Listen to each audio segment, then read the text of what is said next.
Tiki culture is a 20th-century theme used in Polynesian-style restaurants and clubs originally in the United States and then, to a lesser degree, around the world. Although inspired in part by Tiki carvings and mythology, the connection is loose and stylistic, being an American form and not a Polynesian fine art form.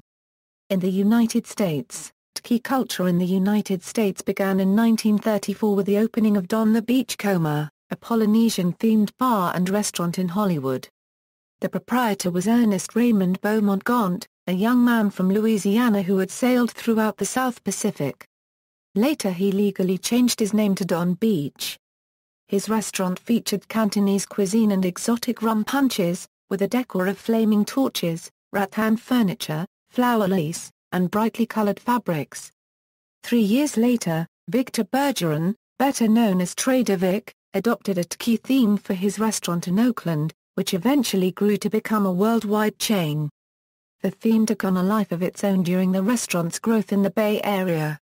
The Trader Vic's in Palo Alto even spawned architectural choices, such as the concept behind the odd-looking Tiki Inn Motel, which still exists as the Stanford Terrace Inn. California's World's Fair in 1939 the Golden Gate International Exposition celebrated for the first time Polynesian culture in the United States. The theme of this fair was Pageant of the Pacific, primarily showcasing the goods of nations bordering the Pacific Ocean. The theme was physically symbolized by the Tower of the Sun, and a giant, 80-foot statue of Pacifica, goddess of the Pacific Ocean. Cuisine and cocktails. Tiki culture of mid-century America was primarily born in the restaurant industry. Don the Beachcomber's in Hollywood, California, is largely credited as being the first Tiki restaurant from which all other eateries and bars borrowed. Don Beach, the founder of Don the Beachcomber, is also credited as having created the tropical drink genre single-handedly. Beach was the first restaurateur to mix flavored syrups and fresh fruit juices with rum. These drinks were called rum rhapsodies and made Don the Beachcomber's restaurant the hotspot for Hollywood elite and stars from the 1940s well into the 1960s.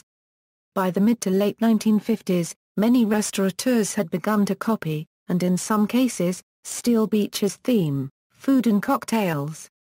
Many eventually created their own cocktails and signature food dishes based on Asian themes. Beach is credited for having created some of the most memorable exotic cocktails such as the Scorpion and the Zombie. Howard Hughes was a regular at the Hollywood Don the Beachcomber. Victor Trader Vic Bergeron was a Beach contemporary and the founder of Trader Vic's restaurant chain. Both created a variety of Polynesian dishes, including crab rangoon and rumaki.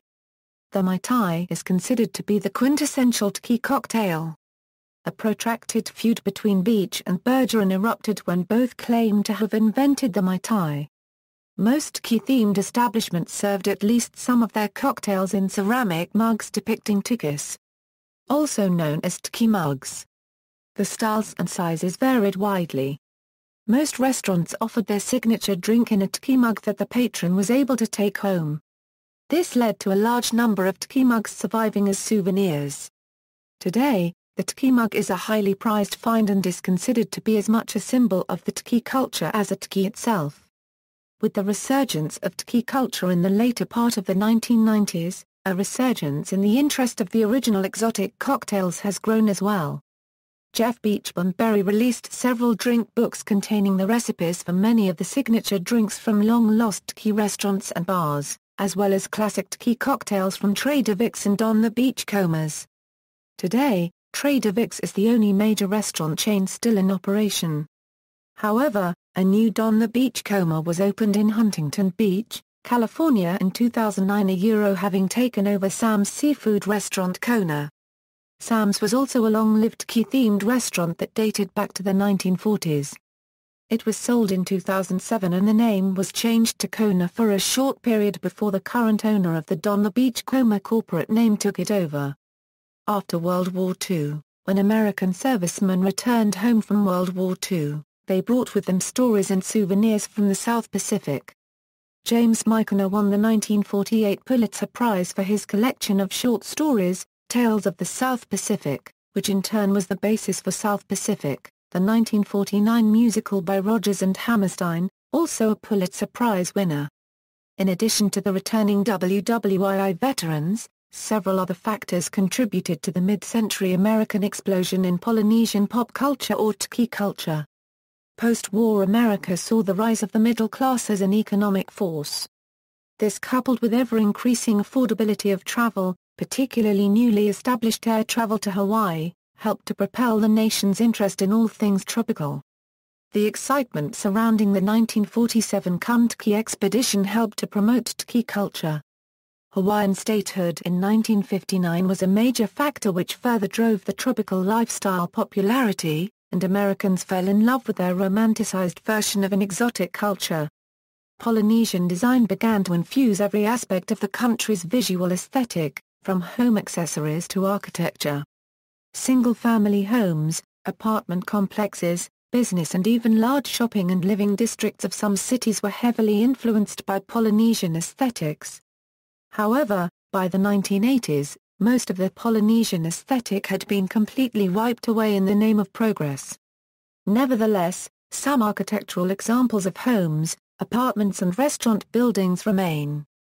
A small handful of locations still contain carved tikis. Music. Soon came integration of the idea into music by artists like Les Baxter, Arthur Lyman, and Martin Denny, who blended the Tiki idea through jazz augmented with Polynesian, Asian, and Latin instruments and tropical themes, creating the Exotica genre. This music blended the elements of Afro-Cuban rhythms, unusual instrumentations, environmental sounds, and lush romantic themes from Hollywood movies, topped off with evocative titles like Jaguar God, into a cultural hybrid native to nowhere. There were two primary strains of this kind of exotica, jungle and Tiki.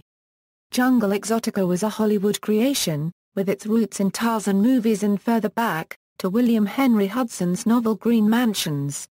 Les Baxter was the king of jungle exotica, and spawned a host of imitators while opening the doors for a few more genuine articles such as Chalino, Thurston Knudsen, and Guy Warren. Tiki Exotica was introduced with Martin Denny's Waikiki nightclub Jungle Noises cover of Baxter's Quiet Village. Tiki rode a wave of popularity in the late 1950s and early 1960s, marked by the entrance of Hawaii as the 50th state in 1959 and the introduction of Tiki hut bars and restaurants around the continental United States. Television. The visual iconography of the CBS TV series Gilligan's Island, which was originally broadcast in 1964 to 1967, borrowed significantly from Tiki culture, with the castaways depicted as building huts, furniture, and housewares that resembled elements of fantasy Polynesian culture presented to Americans by period bars and restaurants. A 1972 episode of The Brady Bunch took place in Hawaii and involved a magical, taboo Tiki idol that becomes the center of the plot. Revival. The mid-1990s saw the beginning of a revival of the Tiki culture and a rise in popularity for traditional Tiki cocktails in craft cocktail bars. Several books on the subject of Tiki have been published, including the Book of Tiki by Sven Kursen, published by Taschen. Tiki-themed events and conventions have begun to spring up across America, with the majority happening in Southern California. Large annual events include Tiki Oasis in San Diego, Hucolo in Fort Lauderdale, and Tiki Caliente in Palm Springs, and Duana, Luau at the Lake in Lake George, NY. A brand of Mexican tequila has created a hand-blown glass bottle with a 5-inch glass Tiki inside. A variety of online communities have formed for Tiki piles, one of the largest being the Tiki Central message boards. The Fraternal Order of Moa is also a Tiki-themed social organization in the United States. See also. References. Further reading, Sven A. Kursen, The Book of Tiki. Taschen 2003, ISBN 3-8228-2433-X. Sven A. Kursen, Tiki Modern and the Wild World of Wheatco. Taschen 2007, ISBN 978-3-8228-4717-6, Duke Carter, Tiki Quest. Pegboard Press, ISBN 0-9743283-0-8, J. Strongman, Tiki Mugs, Cult Artifacts of Polynesian Pop 2008, Korero, ISBN 978-0-9553398-1-3, James Teitelbaum, Tiki Road Trip. Santa Monica Press, ISBN 1-891661-30-2. Second edition released June 1, 2007.